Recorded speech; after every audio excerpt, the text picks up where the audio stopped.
catedràtic de Ciència Política, persona molt interessant de llegir i escoltar, i que per sort per tots nosaltres escriu i parla amb molta assiduïtat, és últimament de força a prop en algunes ocasions, i a més ho fa de forma original enmig de l'hegemonia mediàtica que viu a Madrid, no? També pel que fa sobretot a la qüestió catalana. Fa poc repassava un vídeo l'any 2013 a Fort Apache, davant de Pablo Iglesias, que deia una de les seves idees recurrents, no? Deia, com a nacionalista espanyol, jo vull que Espanya segueixi sent el que és, però voluntàriament, no de força. I seguidament, culpada de la situació actual, aquesta opressió de la casta d'incompetents, inútils, assassins, oligarques, terratinents, capellans i altres que han estat governant aquest desgraciat país els últims 300 anys. Quasi res. En un article recent afirma que s'ha fet molt popular a Catalunya arran de la defensa del dret a decidir, però que en canvi s'ha tornat invisible a Madrid. Arran de les últimes municipals, però, creu que el Madrid poder republicà pot començar a aixecar el cap i entendre'ns una mica més? El Madrid poder republicà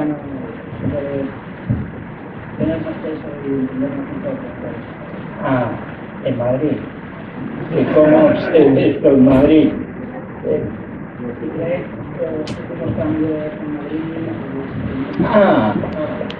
No, claro, bueno, buenas tardes. Buenas tardes a todos. 2 vegades más viniendo a Cataluña y acabo parlant català. Una especie de catañolo, pero esto es cuestión de echarle amor a la cosa, simpatizar con la gente y todo eso, ¿no?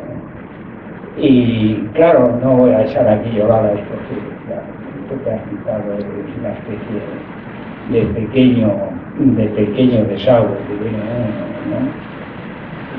Si lo mejor que te puede pasar en Madrid es llevarte mal, ¿no? Madrid es lo mejor, quiere decir que estás vivo, ¿no? Que estás entero, que no le ponen medallas a las estatuas de la Virgen, ni metes en la cárcel a la gente que no ha hecho nada, ni robas, ni... En fin, las costumbres del pueblo, ¿verdad? No creo nada. Pienso que si ya la pregunta va en concreto, en el ayuntamiento pues ha entrado una cosa parecida a lo que ha entrado en el ayuntamiento de Barcelona aquí, que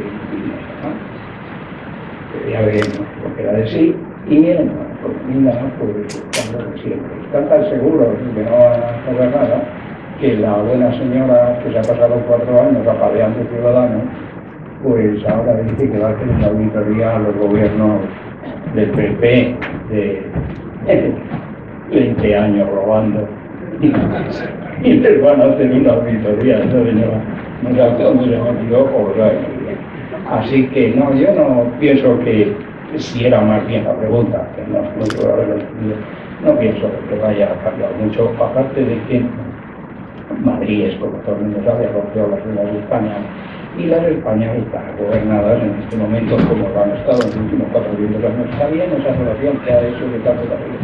Está bien. Sí. Pues por una oligarquía demandante que sigue, en la que sigue. Acaban de nombrar 4 o 5 vicesecretarios más y uno ya está imputado. Bueno, ya está imputado antes de que lo nombraran. Eso es para que le dé crédito a lo que dicen por ahí, de forma que ya la cosa se ha convertido ya en lo contrario, es como los hermanos Marx. El problema ya no es qué haces con un cargo público al que imputas.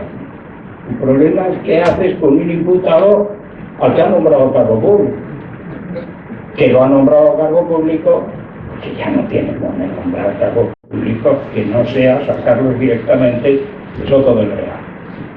Así que como esos son los que mandan en Madrid, la situación pues no es la en mi opinión. No sé si la pregunta s'havia entès o no, però la resposta està claríssima.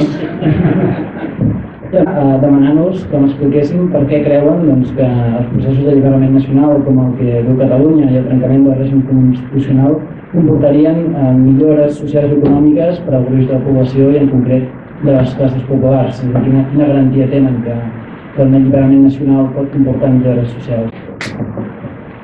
Sí, mira, yo creo que no mezclaría, es inevitable hacerlo, pero si se reflexiona un poco, yo no mezclaría la cuestión de la izquierda, las mejoras sociales, económicas, con la independencia, porque no es buen camino. Yo soy de izquierda, soy español. Las izquierdas españolas no entienden una mierda de lo que está pasando aquí. Y vete tú a decirle lo que quieras, es igual. Lo que te van a decir es que ellos son internacionalistas y que esto del nacionalismo es una cosa que no es. Y de ahí es difícil trabajar.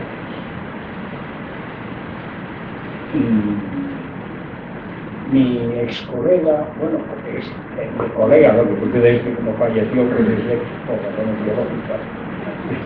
Mi colega Jordi Soler, que llegó a ser ministro de Cultura del gobierno empezó, hizo su tesis doctoral sobre el nacionalismo catalán, inauguró una escuela de estudios doctorales sobre el nacionalismo catalán, cuyo punto central era que el nacionalismo catalán era una inyección de la burguesía.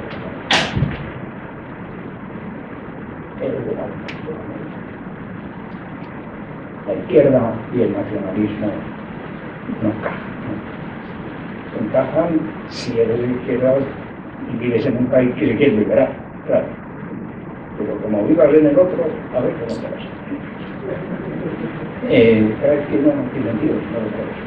Por otro lado, los movimientos de carácter emancipador, nacional, sonará mejor o será peor, sobre todo sonará mejor o será peor a un oído de izquierda, pero son nacionales. Inclusive.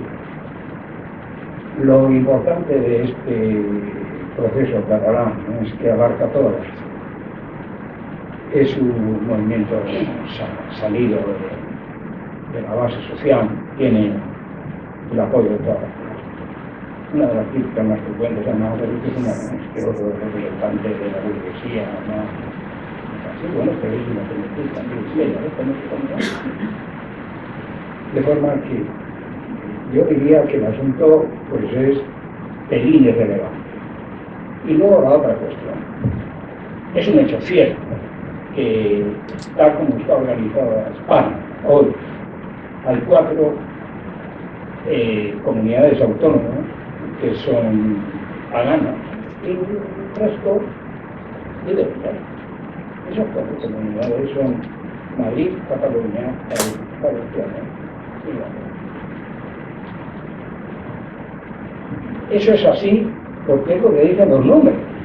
Lo siento mucho, el gobierno central se ha estado negando durante años a entregar las balanzas fiscales, ha hecho operaciones de prestidigitaciones y trampas, al final no está nada más remedio que sacarlas y hay una discrepancia entre los cálculos del gobierno central y los cálculos de la Generalitat, pero es una discrepancia irrelevante. Nadie niega que Madrid, Cataluña, Valencia y Baleares pagan y el resto de España cobra. Por lo tanto, si algunas de estas zonas, esto es aritmética pura, si alguna de estas zonas se emancipa, pues vivirá mejor. Porque tendrá que entregar menos dinero a pagar otras cosas, que ya se sabe que dado la situación en que vive en el país, pues hay que decir que la solidaridad, que no sé qué, y todo eso, pero los hechos son los hechos. Y por lo tanto, la conclusión evidente es, si el señor que paga 100 y recibe 80 se queda con los 100, pues mira, va a vivir mejor. Y luego, que ese mejor que va a vivir redunde en beneficio por igual de todas las clases sociales del afortunado país que ha conseguido liberarse de las garras imperiales de la metrópoli, debería tener ello. Eso ya es discusión. Una vez que sean independientes y reparten bien la riqueza o se dejan chupoquear por una panda de parásitos y sinvergüenzas, pues es un problema. Pero, lo siento, es un poco, suena un poco áspero, pero es así. A ver. Bueno, vamos a ver, entonces resulta que lo nacional y lo económico-social está así la cosa, ¿no? ¿Y qué tiene preferencia, no? Vale, mira, a ver qué se nos ocurre. Les voy a contar una pequeña anécdota, prometo que no va a ser muy larga, de hace muchos años, muchísimo, pues de los años 60. Muchos de los presidentes no habían nacido. Otros sí. En un país europeo que no mencionaré, se constituyó a mediados de los años 60 un partido político español clandestino. Casi todo lo que se ha hecho en España en los últimos 400 años que tenga algún interés ha sido clandestino con el extranjero, o poco antes de morir. Se constituyó un partido político de extrema izquierda que iba a hacer la revolución en España en cuanto pudiera. Una serie de circunstancias que no hacen al caso, porque los aseguro a ustedes que tiene un carácter estrictamente personal, familiar, hizo que yo estuviera allí. Y estaba escuchando los debates de aquellas buenas gentes, todos los cuales eran amigos míos, compañeros de facultad y todos, que estaban empeñados en llevar adelante una extraordinaria revolución en España. Estaban haciendo una línea política. Y yo estaba durmiendo. Pero me despertó que de repente oía uno, y pon que el partido defenderá el derecho de autodeterminación de los pueblos de España. Y yo dije, oye, perdona, ¿qué sabes lo que estás diciendo? Pues sí, claro, que defenderá el derecho. Digo, ¿quiere decir que si mañana los vascos y los catalanes se declaran independientes, tú lo aceptas? Dice, hombre, a eso no vamos a llegar. Esa es la cuestión de la izquierda, que no es la directamente implicada. Es que la izquierda catalana pide la independencia de Cataluña. Eso, obvio, hombre, estaría bueno que no lo hiciera. Que la izquierda española se entere de lo que eso significa. Pues no, miren ustedes, España es un país que está lleno de no nacionalistas. ¿No se han dado cuenta todavía? Todavía no lo han entendido. Ningún español es nacionalista, los nacionalistas son siempre los pobres desgraciados de los otros, los periféricos, los que llaman así con grandes precios, los periféricos, y no llaman así los periféricos con ellos, pues son periféricos mentales. Claro, sí, pues es eso. Es un problema de incapacidad de comprender el asunto, porque es que les va la vida en ello, hombre, si eso se entiende, por eso te dicen, yo soy internacionalista, sí, claro, y yo venusino, mira, son monos, hombre, que no son nacionalistas, más que circunstanciados, hombre, más que circunstanciados, y están dispuestos a lo que sea para evitarlo, lo que casi cuando son de izquierda ciento y ya lo que discurso, ¿qué le van a hacer? Porque coincidir con Rajoy en la defensa de la gran nación española tiene sus bemoles. Así que, eso por un lado.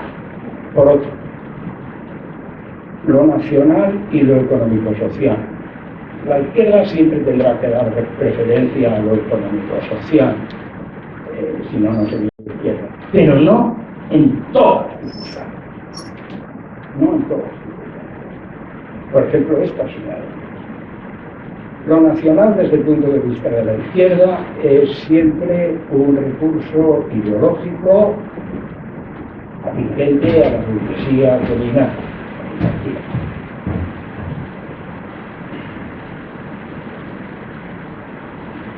Sí y no. Sí y no. Eso es la izquierda, no las dos. Si este punto fuera así, si las izquierdas tuvieran que estar siempre frente de los movimientos nacionales por considerarlos artilugios de la burguesía para oprimir a los del proletariado, pues prácticamente no existiría un Estado en el mundo, no existiría Estados Unidos, no existiría Holanda. No se hubieran dado los movimientos de liberación nacional del siglo XX, hay que acordarse. A comienzos del siglo XX había en el mundo veintitantos estados, al final había 40. Todos ellos naciones, todos ellos considerados naciones. Claro, eso te lleva a un problema que es que no tiene solución más que una de sentido común, que es decir, bueno, ¿qué pasa? Que un movimiento de liberación nacional quiere una definición de nación, y entonces se pone la gente como cuando se ponen a hablar de constitución, pues una cuestión de la que le tengo verdadero terror, porque claro, como resulta que está en mi campo, pues tiene uno que escuchar esa cosa. El proyecto de la nación es lo mismo, ¿no? No hay definición de nación, no existe. ¿Qué es eso, una nación? Pues una nación es un conjunto de gente que dice que son una nación, es una concepción, un sentimiento, es una percepción subjetiva, colectiva y compartida. Y eso no se puede discutir, carece de sentido, no se puede legislar, no se le puede decir a la gente ustedes no son una nación, no pueden ustedes a la sola, no pueden ustedes. Es que eso es de retrasado mental, bueno, perdón, de texto. Claro, entonces, primero lo nacional, porque es lo que está. Si hubiera otra cosa, si efectivamente hubiera un proceso, digamos, no quiero prometer antes, pero recuerden ustedes las peleas de Lenin con Rosa Luxemburgo a propósito del nacionalismo polaco y el supuesto no nacionalismo leninista, que es el que eran los leninistas de hoy, que hay aquí, por cierto, patadas, leninistas patadas, de esos que dicen que hay que apoyar el derecho de autodeterminación de los pueblos siempre que sirva para delimitar a la burguesía del enemigo. Pero cuando te lo van a plantear a ti, no te lo van a plantear, hombre, porque cuando tú estés en el poder ya no va a haber eso. Es decir, los polacos deben rebelarse contra los rusos mientras los rusos sean los zaristas, pero cuando los rusos seamos nosotros ya no va a haber rebelión de los polacos, hombre, porque van a entender los conceptos que están con el proletariado en la hermandad universal de los pueblos y otras historias de ese jaez. Todo eso está muy bien en la teoría, en los libros de teoría, pero la práctica te dice otra cosa. La práctica te dice que si tú tienes un movimiento popular, interclasista, movido por la sociedad civil como está siendo este, eso toma preferencia sobre cualquier otra cosa, entre otras cosas porque las demás cosas ni siquiera se están manifestando. Pero ¿dónde está el movimiento revolucionario que haya aquí que disimular con una cortina de humo nacionalista? ¿Pero dónde está? Lo que hay es un movimiento nacionalista al que se le pretende oponer una cortina de humo de carácter económico social. Gustará más, gustará menos, pero es así. Y por último, para terminar, queridos, no tengáis tanta, bueno, si me permitís la familiaridad de la expresión, tanta fe sobre el proceso constituyente, que en otras cosas se lo he oído a la monja Porcales, monja Porcales, es una persona encantadora, yo la conozco personalmente, estoy muy orgulloso de conocerla, la conocí en Madrid, y es una persona muy interesante, pero está claro que lo que está diciendo hoy no está claro que no está claro.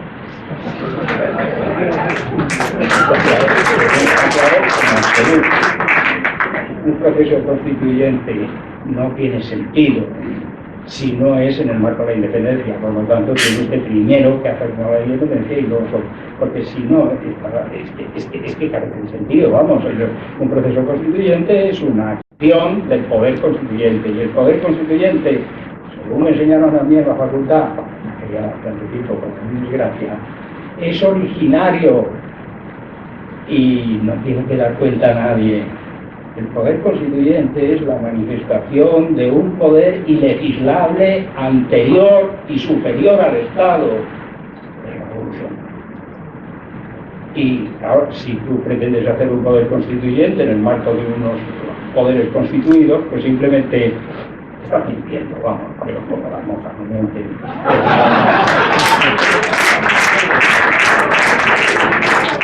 Me estás diciendo algo de lo que no controlas muy bien lo que estás diciendo. Proceso constituyente. Pues sí, hombre, sí, en la hoja de ruta también se habla de proceso constituyente. Supongo que las dos expresiones son las mismas, pero no son las mismas, entiendo yo. El otro proceso constituyente, el del poder constituyente, que es el poder, insisto, originario, ese poder que emana de los derechos de los pueblos, que son originarios e ilegislables, y que cuando se manifiestan no hay autoridad constituida que pueda pararlo. Y repito la pregunta, si los pueblos solo pueden hacer aquello que los poderes constituidos toleran en el marco, por ejemplo, de la Constitución española, pues los Estados Unidos no existirían. Por poner un ejemplo, nada más. Y ahí voy yo a la última cuestión. Tampoco hay que darle mucha importancia a esto. La Constitución. La que tenéis en la Constitución. La Constitución son todas todas. La Constitución más antigua del mundo tiene gracia. La Constitución escrita más antigua del mundo es de los Estados Unidos. Que todo el mundo dice, pero si esos son unos recién llegados. Sí, son unos recién llegados que tienen la Constitución más antigua, escrita más antigua del mundo. Todos los demás somos los recién llegados. Y si la miráis, es una Constitución que breve, sucinta, sencilla, que deja un amplio margen de interpretación y que es eficaz en la vida cotidiana. Eso es lo importante de la Constitución. Lo importante no es llenar el texto constitucional de cosas que luego nadie va a cumplir. Lo importante es hacer un texto breve, sencillo, que puedan aplicar los tribunales diariamente, que es lo que pasa en los Estados Unidos y lo que los europeos todavía no hemos entendido. Y prueba de que no lo hemos entendido es que cuando a alguien se le ocurre decir, oye, ¿por qué produce eso que los Estados Unidos tengan una sola constitución escrita y funcionen con ella? Dicen ustedes, casi 250 años de estabilidad. Nunca ha habido una elección anticipada en los Estados Unidos. Nunca. Nunca ha habido un cambio de régimen en los Estados Unidos. Nunca. Nunca ha habido otra constitución. Nunca. Y Europa, en cambio, lo contrario, ¿no? Bueno, a mí me parece bien, porque encuentro Europa muy divertida. Nunca sabes cuántas constituciones hay, cuáles están en vigor, cuáles están, ¿no? Por ejemplo, los españoles ni siquiera saben cuántas constituciones han tenido. Porque la primera, la de 1808, como la redactaron los franceses, dicen que no es española, de la Constitución de España. De forma que de las constituciones tampoco igual. Lo importante, como decía el debate entre Rosa Luxemburgo y Edward Bernstein, lo importante no es el fin, es el monumento.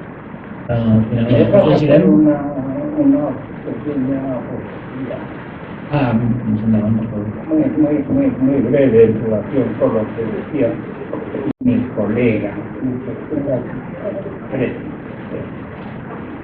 Es que el asunto es muy complicado, está muy complicado. Pero es que eso, la historia es así. La historia es así. Cuando se juega mucho, todo se complica. Y donde las cosas se complican, pues el resultado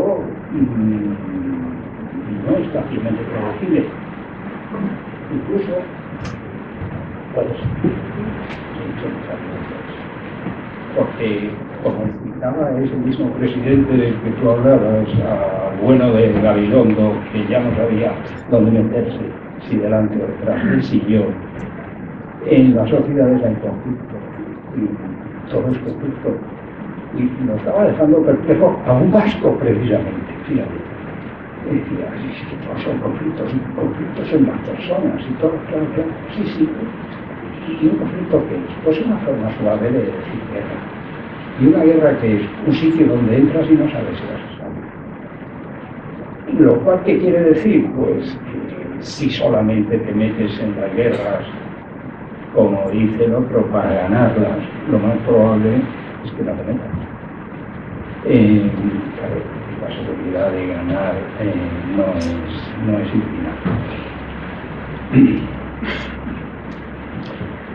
Fijaos, pase lo que pase.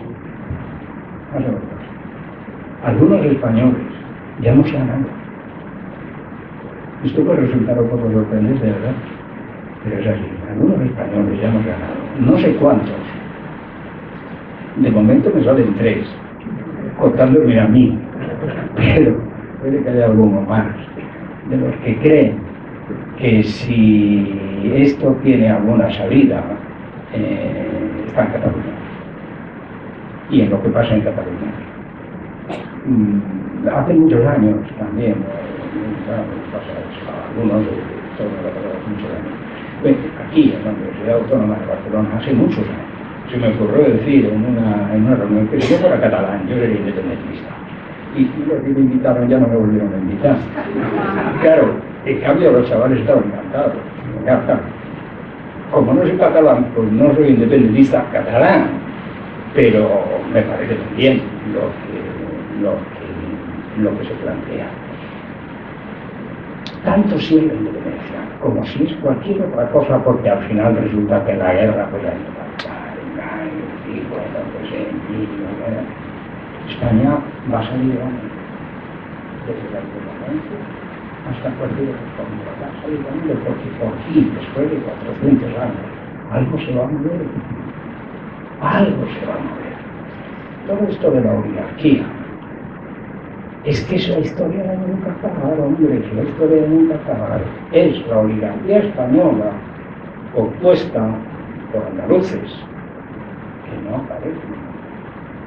Los catalanes, los vascos y los andaluces, los señoritos andaluces, terratenientes andaluces, que son los primeros responsables de la situación de Andalucía. Es la oligarquía andaluza. Esa señora que acaba de morirse, esa de Alba. Y luego, claro, está la oligarquía catalana, la oligarquía vasca, etc. Y todo eso configura la oligarquía española, que es un atajo de sinvergüenzas, incompetentes e inútiles que llevan administrando este país desde los reyes católicos con un majestuoso sentido de la incompetencia, pero que saben muy bien cuáles son sus intereses, probablemente porque se los dicen los curas. Espero que no se me enfade ningún católico. Yo no soy católico y pido a los católicos que tengan el mismo respeto por los que no somos católicos, que los demás nos vemos obligados, manu militari, a tener por ellos desde hace 400 años. Porque claro, está muy bien eso de respéteme usted, sí, respéteme usted, entre otras cosas, porque como me respetes vas a la casa, y a los demás pues no. Pues eso, los curas les han explicado cuáles son sus intereses de oligarquía, pero tampoco hace falta mucho. Por cierto, que los fabricantes de la teoría esta de que la sublevación de los delincuentes fascistas del año 36 era una cruzada, eran obispos catalanes, Play de Niel y demás, banda de forajidos. Claro, estos tienen muy claros sus intereses, no se equivocan nunca.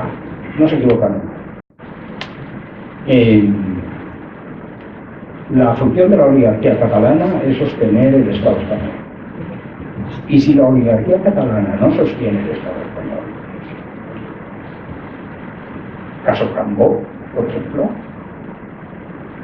tiene que traicionar a Cataluña. Y si sus representantes, los catalanes, no ya los representantes de la oligarquía, sino los dirigentes catalanes, no respetan la primacía de la oligarquía española, se les fusila. Caso de Carrasco Figueroa, caso de Luis Companys, que es el único presidente democráticamente elegido en Europa que ha sido fusilado y del que todavía se puede decir por los medios de comunicación, un descendiente de un nazi puede decir que es un fusilamiento que todo demócrata aplaudiría. Claro, en esas circunstancias las cosas están muy complicadas, pero está claro que el derecho de los pueblos constituidos como naciones desde el origen de los tiempos prácticamente a dotarse de un Estado, porque es la única forma real que tienen de sobrevivir como pueblos, porque de otra manera van a ser aplastados, es indudable. un señor en mi hilo de Facebook decía hoy, habrá que ver si la minoría española recibe un trato aceptable en una Cataluña independiente por parte de la mayoría catalana. Está tomando ejemplo de lo que dicen que ha pasado en Estonia y otros lugares con la minoría. Yo le he contestado que no lo sé, pero que en todo caso estoy seguro de que nunca recibirán un trato peor que el que lleva siglos recibiendo a la mayoría catalana por parte de la minoría española.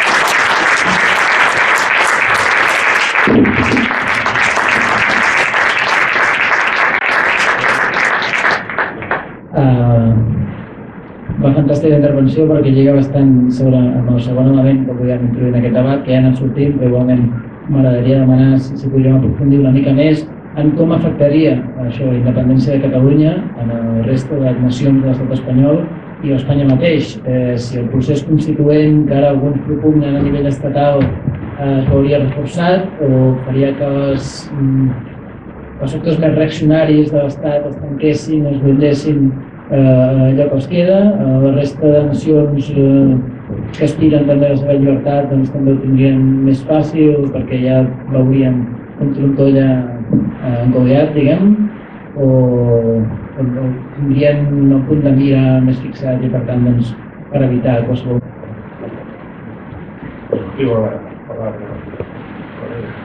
El Estado español, pues sí, tiene para pinta, es un Estado fallido. La reacción, pues también imprevisible. Desde el punto de vista de la oligarquía, muy mal, muy mal. Hicieron una guerra civil para evitar la guerra civil, o sea, la sublevación militar. Su es el Estado.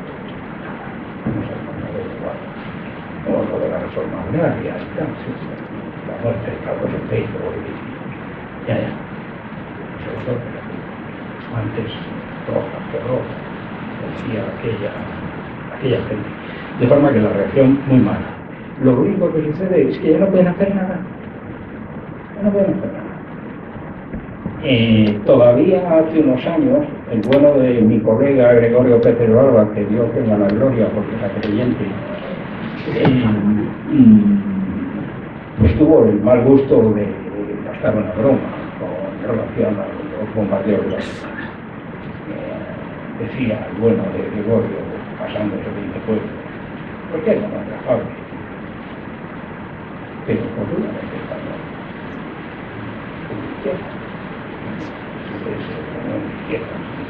Seguir diciendo estas cosas que a lo mejor ya no hay necesidad de bombardear Barcelona. No es que no se mentira, es que no pueden, porque si pudiera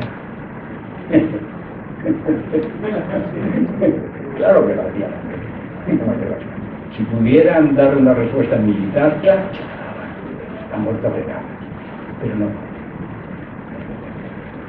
no pueden ni siquiera dar una respuesta civil. Porque si hubieran podido impedir el 9M, claro que lo hubieran impedido, pero no pueden. Y este prodigio de inteligencia que tenemos el presidente del gobierno decía que no iba a tener consecuencias jurídicas y quieren meter a más en la cárcel, que son las no consecuencias jurídicas. Le manda a la Guardia Civil y dice que no tiene. En fin, da igual, pero cada vez que dice una cosa, pues lo contrario. No pueden oponerse a las elecciones autonómicas. El otro día dijo el tío así con esa tan desagradable que le caracteriza, ¿no? Serán elecciones autonómicas y nada más. Pero usted no se ha dado cuenta que será lo que la gente quiere que sea. Que todavía no se percata usted. Es que las cosas son lo que la gente quiere que sean y se acabó. Y si los catalanes la ven como unas elecciones plebiscitarias, pues usted a tragar, ciudadanos. O sea, a tragar. No pueden. Y como no pueden, no me da la puerta.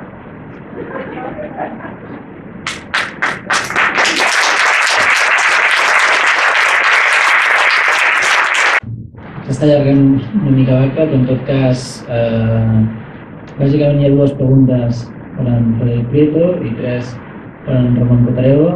Confio en la brevetat en la resposta també, perquè segurament cadascú té les seves coses a fer, malgrat que crec que ens quedaríem aquí debatent durant molta estona. No sabé jo, el Ramon no ho sé. No sé per què parles en aquests termes. Dit això, en tot cas, les dues preguntes que van per tu són bastant similars, van en la línia de l'aprovació de Gaspell, doncs que les esquerres s'organitzessin per intentar fer el procés. La primera diu: com creu que s'aconseguirà la independència sense Convergència? Catalunya serà d'esquerres, suposem els catalans. Està d'acord amb aquesta afirmació? Com és que les esquerres s'han adormit? I la segona pregunta, una mica en la mateixa línia, diu que atès que la independència només és un instrument, no veu que s'ha d'actuar amb el mateix esperit de l'Assemblea de Catalunya i guanyar primer l'estat propi per guanyar el dret a la societat d'esquerres que volem? Per en Ramon, la primera és un centre a l'àrea, només per los rematis. ¿No crees que el problema de la derecha española viene más por ser fascista que por ser derecha? En términos generales, la derecha no me parece igual en Cataluña que en España. Una reflexió. Després, supongo que les així general. ¿No cree que la discusión eje social, eje nacional, recuerda demasiado la discusión de si era prioritario ganar la guerra o hacer la revolución y se abre el mismo riesgo de perderlo todo? Y finalmente, en mi opinión, lo único que preocupa realmente, mejor dicho, a lo que tienen auténtico pánico las élites propietarias del Estado es la independencia de Cataluña. Luego, para mí, lo más de izquierdas, lo más revolucionario es apoyar el proceso de independencia. ¿Está de acuerdo?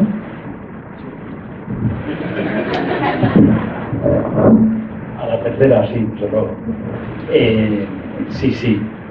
Y además, no sé quién lo ha hecho, pero le felicito porque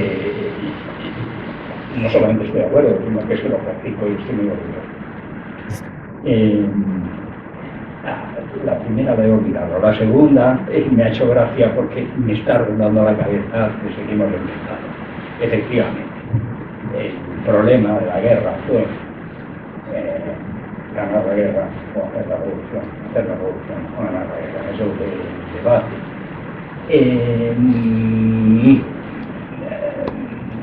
Vamos a ver, fue y no fue, pero al final ha quedado sintetizado, sobre todo a través de las historias y de las interpretaciones trotskistas y anarquistas que querían hacer la revolución para ganar la guerra, y a comunistas y socialistas,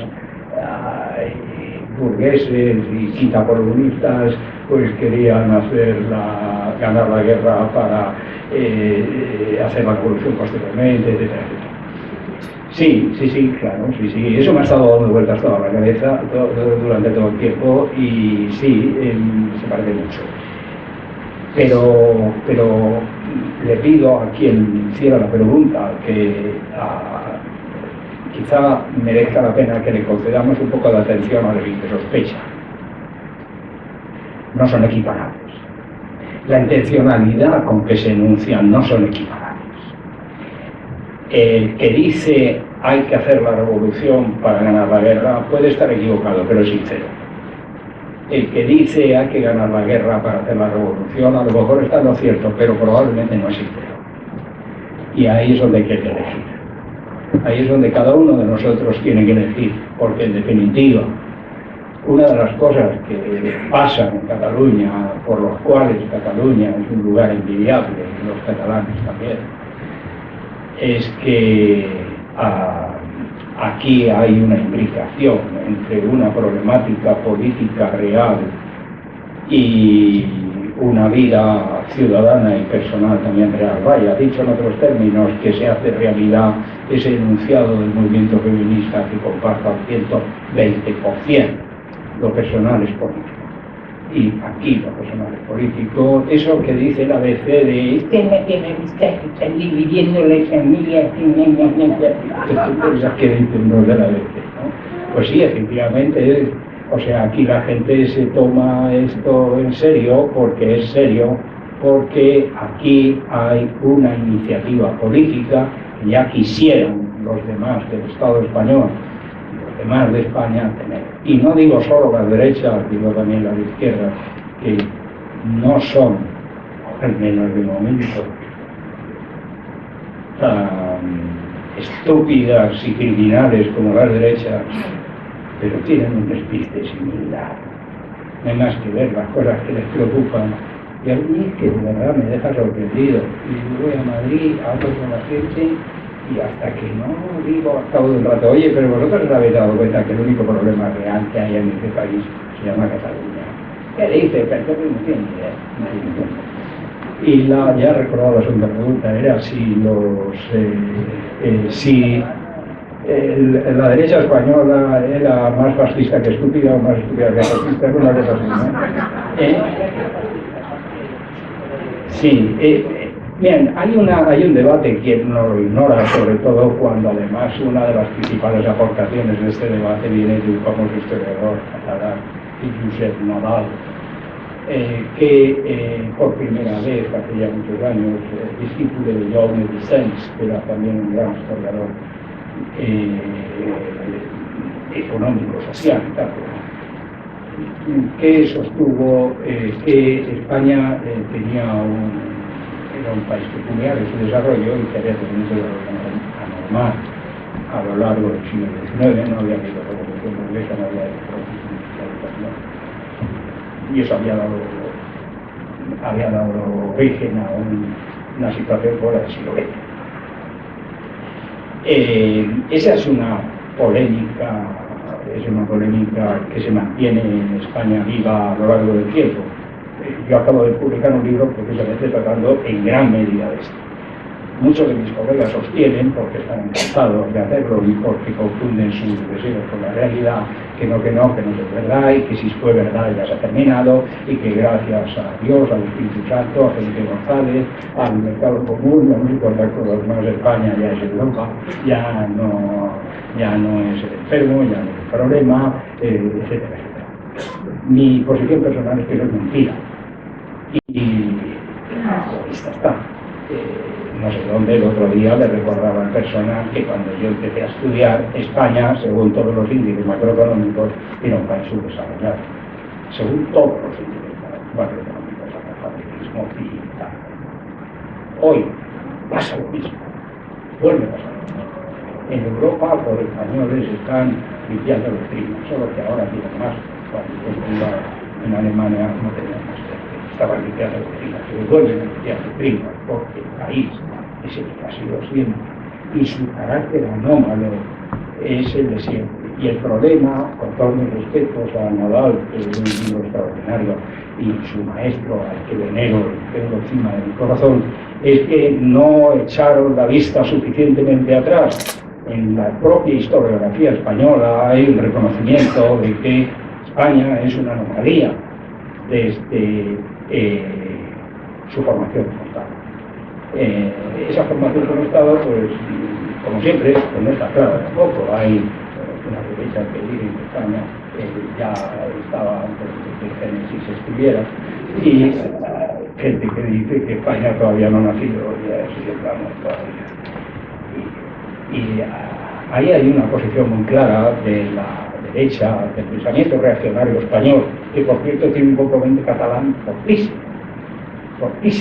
De los tres ejes del pensamiento reaccionario español, más cerrado, más duro, más inhumano y tal, uno es catalán, que es Palmés, otro es un extremeño, que es Donoso Cortés, y otro es un saltadeíno, que es Tomás Celino Menéndez Pelayo, que sin embargo estuvo aquí, estudió en Barcelona y era discípulo de Milán Companado.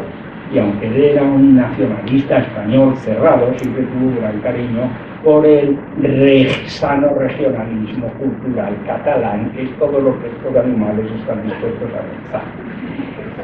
Bueno, entonces, ese pensamiento reaccionario que configura una idea de España eterna, originada en Recaredo, en Viriato, hay que ver con qué satisfacción dice el filósofo español Seneca, no le decía. Bueno, ese pensamiento, esa nación que vamos a reconocer que está en los Reyes Católicos, se tuerce a partir de ese momento. El heredero de los Reyes Católicos, los herederos de los Reyes Católicos son una dinastía extraña, los Habsburgo, los Austrias. Y a los Austrias los sucedió otra dinastía extraña, los Borbones. Ninguna de las dos dinastías era española. Ninguna de las dos dinastías tenía el menor interés en el desarrollo de España como país. Las dos vinieron acompañadas, como vino después Carlos III, del que mis compatriotas, que la verdad es que dan ganas de reír, consideran que Carlos III, que tiene una estatua en la plaza, en la Puerta del Sol, dice: el mejor alcalde de España, Carlos III. Dice: se te caen los palos del sombrajo, porque tú dices, pero bueno, vamos a ver, o sea, el rey que está a la cabeza de un imperio mundial no tiene otro pito que hacer que ser alcalde de este pueblo. Claro, pues ese también vino acompañado de napolitanos e italianos. Es decir, España no ha estado gobernada por españoles nunca, ha estado gobernada por extranjeros y como país ha estado al servicio de otros intereses, al servicio de los Habsburgo, de la monarquía católica, del Vaticano, de la empresa francesa, de Bouchelier, etc. España ha sido un mero instrumento y los españoles carne de cañón, sin ninguna dignidad ni ninguna ventaja, apacentados por los curas para ir a tapar los frentes del imperio. Y cuando ya no quedó nada, pues se los vendió, como se han estado vendiendo a los años 20 y vuelven a venderse ahora, porque los que se van de España no se van porque tengan que buscarse unas condiciones de existencia, sino según una ministra del ramo, como el resto del gobierno es tan culta y estúpida como los demás, porque tienen sentido de la aventura y les gusta claro, entonces esa derecha, esa oligarquía española ha sido siempre tradicionalmente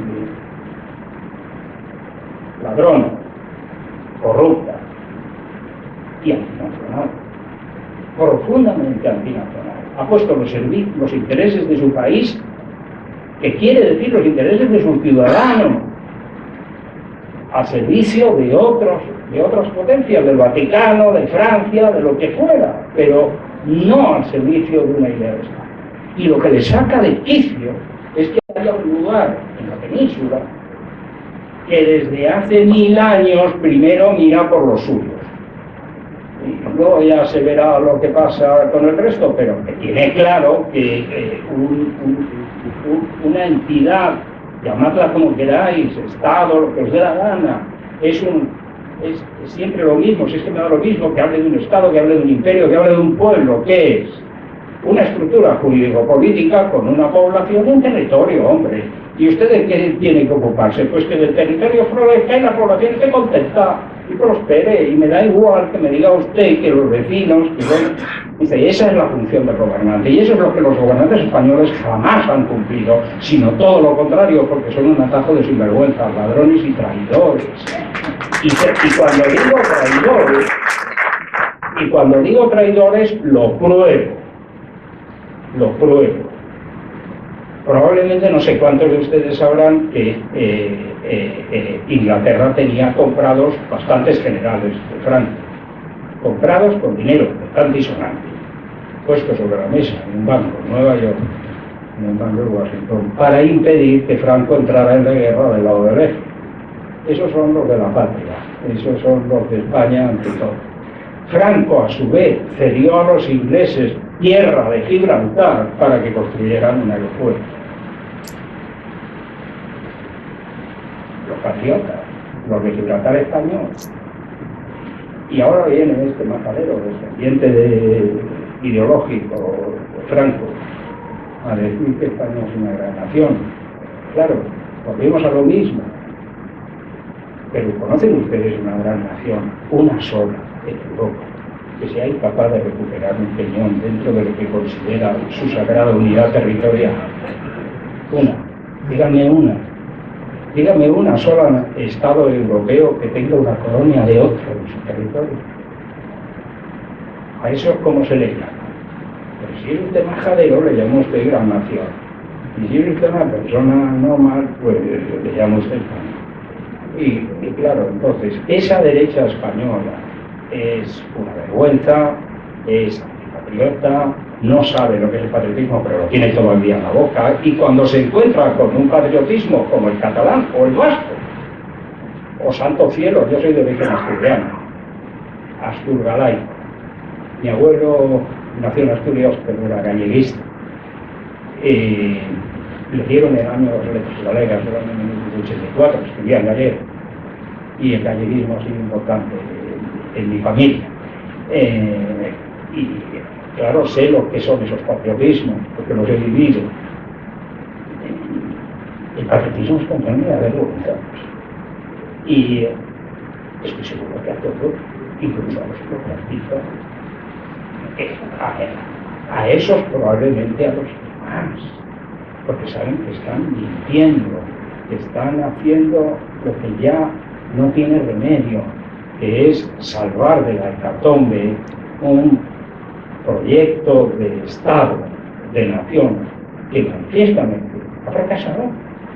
Decía el otro día, y lo decía en mi presencia, o no sé, lo leí en un libro suyo, Alfred Bosch, que España era el imperio que había perdido más cantidad de territorio a lo largo de los siglos. No es cierto que ha perdido más territorio de los siglos, porque es el inglés, pero es el que ha tardado más en perderlo, concretamente 400 años. Desde 1648, fecha de la paz de Westfalia, en que se declara independiente Holanda, que sí es el primer Estado nacional del mundo, y precisamente en contra de España, hasta el día de hoy. Y como decía el compañero antes, muy bien dicho, y se lo añado para que cuando lo diga de nuevo tenga más los argumentos. La Constitución de 1812 decía que España es la unión de los españoles de ambos hemisferios, porque en las Cortes de Cádiz había chilenos, mexicanos, gentes de Nueva Granada, de la Nueva España, que eran considerados entonces españoles y que a poco tiempo dejaron de considerarse españoles. A lo largo del siglo XIX España perdió el mainland americano y al final del siglo perdió los restos de las colonias. Los perdió en una guerra que cuando la miran ustedes, se dan ustedes cuenta de que todo lo que estoy contando ahora aquí, acusando de un tipo de su paciencia, sobra, por entero. ¿O no? No sabía el Estado Mayor español que su flota no podía medirse con la de los Estados Unidos. No había visto un acorazado norteamericano con unas baterías capaces de alcanzar Cuba prácticamente desde la Florida frente a unos veleros españoles cuyos cañones eran cubiertinas. Mandó a la muerte y al desastre a Estados Unidos, efectivamente, el día que se firmó el Tratado de París. Y por cierto, os lo digo porque alguna vez tienen ustedes ocasión de pasar por la Casa Blanca, que los admiten a ustedes en la Casa Blanca, pidan ir a ver el salón de los tratados, que es donde se reúne el gobierno de los Estados Unidos, el gabinete. Está presidido por el cuadro que presenta arriba el Tratado de París, donde se ve al español firmando la cesión de las colonias. Está hoy en la sala de los tratados de la Casa Blanca de los Estados Unidos. Esa es la historia. Claro, entonces esta derecha, ¿a qué tiene que agarrarse?